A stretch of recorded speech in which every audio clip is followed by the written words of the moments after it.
Welcome back, everybody. In this video, we're going to have a very, very special guest. We're going to be talking a little bit about foreclosures, short sales, and some of the things that you need to be on the lookout for and what they are. You may not be seeing a lot of them now, but who knows? I don't have a crystal ball. I don't know where everything is going. So if you have ever wondered what is a foreclosure, what's a short sale, what's a pre-foreclosure, this video is for you. So let's get started right now.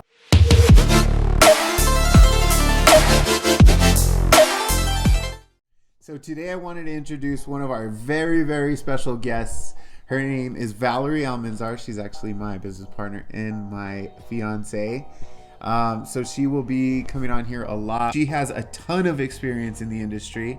And I love to pick her brain, and she's a wealth of knowledge. And do you want to tell us a little bit about your background, how many years you've been in the business, what kind of business you did last year? Sure. Or we did. Yeah, it was our team, actually. Nobody succeeds alone. So my background has really always been sales. Ever since I was a kid, I find myself working on sales elements, sales aspects, and been doing real estate for 14 years. I started in new construction, and the market peaked, and that was when we began to see a shift. So as the market peaked and we saw the shift, we actually began to see business change. We went from, selling anything and everything to the majority of our sales being really short sales and foreclosures. Short sales, foreclosures, pre-foreclosures. We can start it off by pre-foreclosures. We get this all the time in the industry. We get clients that come to us and they say, "Oh, I saw this home on Zillow. It's in pre-foreclosure. I want to buy it. This is it. I want to buy this home." We get it all the time. Can you tell us a little bit about what a pre-foreclosure is? Sure. So we are a judicial foreclosure state. What that means is when somebody stops making a mortgage payment, they are breaching their contract. So they have a contract with the lender which says that they're going to make their mortgage payment. When they stop, the lender is not necessarily going to jump in right away and say, "Okay, let's start this process and start foreclosing." However, when they get to that point, they will file with the courts that the person has not been making mortgage payments. So Zillow is a public-facing site. What that means is Zillow will actually pull the data from what the public can pull as well. So if somebody's looking on Zillow and they see that it says going into foreclosure, they're pulling this data also from what's already been filed. The interesting thing about it is in New Mexico, if somebody really knows what they're doing, they can push out a foreclosure up to 10 years. So even though it technically says on Zillow, these people are possibly going to have to do something because they're losing their home, truly somebody that knows what they're doing, they can make this really drag on for up to 10 years. So it may not necessarily be the best place to start looking to find some kind of a bank-owned property, just because there's a whole process that has to happen. What is a foreclosure?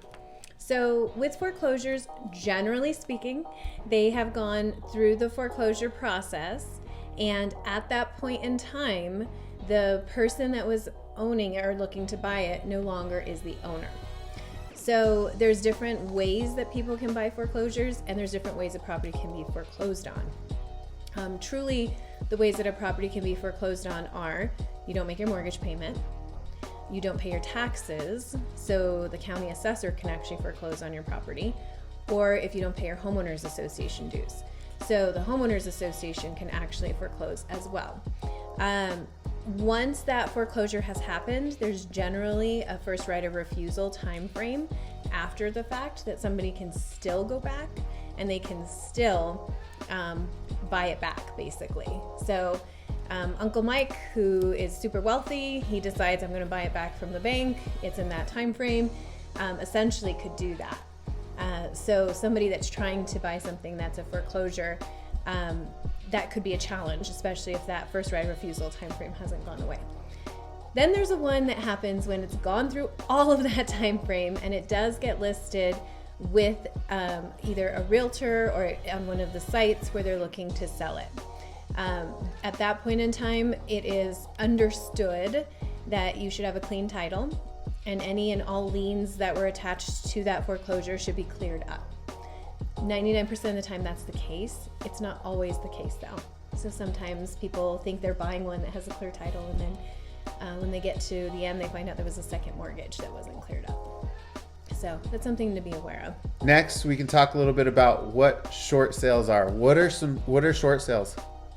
So short sales are basically when somebody who is working with the bank to buy their home, they experience a hardship and they can no longer continue to make their mortgage payment.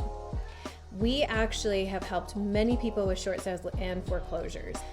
So what happens is, a hardship situation is something like, for example, you're dealing with a job loss, or you're dealing with somebody getting really sick and there's just too much, and so you can't pay the mortgage.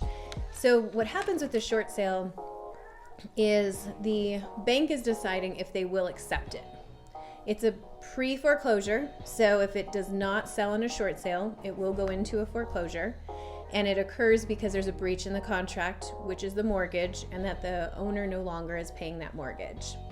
So short sales, they're not a short time frame. It actually stands for a shortage of what is owed to the bank and actually what is paid to the bank. So in other words, if somebody owes $200,000 to the bank, but the bank is willing to accept $180,000, there's that shortage of $20,000. So that's why it's considered a short sale. They don't have to do it. The bank does not sign anything saying that, we agree that we're going to do it. But most often they will do it because they really don't want to end up with inventory. So, we've helped sellers short sell their homes. We've also helped buyers purchase a home. And just a key thing is just to know it's not a short process. We're looking at response time from the bank anywhere on the short side, 30 days. So just saying, yes, we will accept your offer, to a year longer. Let's talk about some of the things that a buyer needs to be aware about. First off, talking about a pre-foreclosure, if they're interested in that, or if they're interested in a foreclosure, or if they're interested in a short sale. What are some of the things that a buyer for those should be interested or aware about? So with a pre-foreclosure, we touched a little bit on that. You find something on Zillow, we don't know if it's going to be available to purchase. Mm-hmm. So as a buyer, there's definitely going to be a lot more legwork that would have to happen on the buyer side, just to make sure that this is even really going to happen at any point in time soon. And where is that process? So basically, pre-foreclosure, it's not on the market, not for sale yet, right? Essentially, yeah. All right. Foreclosures, same thing. It's really important to do some due diligence. It's important to also have money saved. One of the things that happens with foreclosures is people believe that you can get a really great deal, and sometimes you can get a really great deal with a normal home. It truly just depends on the circumstance. But with foreclosures, what happens is, the banks are not going to pay for things. They're not going to pay for inspections. They're not going to pay for appraisal. They're not going to pay for upfront things. Sometimes they don't even pay for utilities to be turned on. So the buyer really needs to have the capital to do that. And the really great deals are happening with the properties people don't want. And so the buyer needs to also have the means, which again, we've helped our clients with this for doing this, but they need to have the means to be able to take on a project like that. What about a short sale? What are some of the things a buyer should be aware of with that? And one thing we forgot to mention is all of these are sold as is, which means that the bank is not going to fix anything. There are instances where we've been able to negotiate that for our clients, where some things are taken care of, but generally speaking, it's not very common that they're going to fix anything. For the buyer, one of the biggest things I think is important is that if a buyer has a time frame, for example, they want to be in a home by a certain date, or they have certain things going on that they want to make sure occur. Really what ends up happening at that point in time is that short sales, there is no dedicated time frame. So something could go from what we're expecting hopefully would be taken care of in 30 days, could go out 6 months or a year. So with a short sale, it's ideal for somebody that really says, I'm good. I have time, I can wait. And then all those other same things happen. They don't pay for upfront costs, as well as the short sale is as is. perfect. So I trust that the information that we gave you is going to help you in the future. And if you guys need anything, it's always important to reach out to your agent. If you have any questions, reach out to us, and we are always here for you. It's been fun. Bye.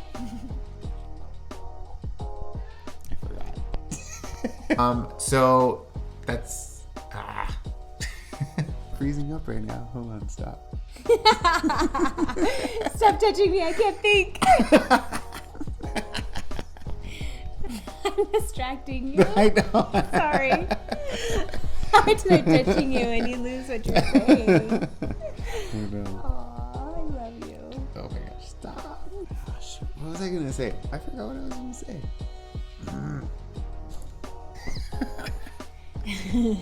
say.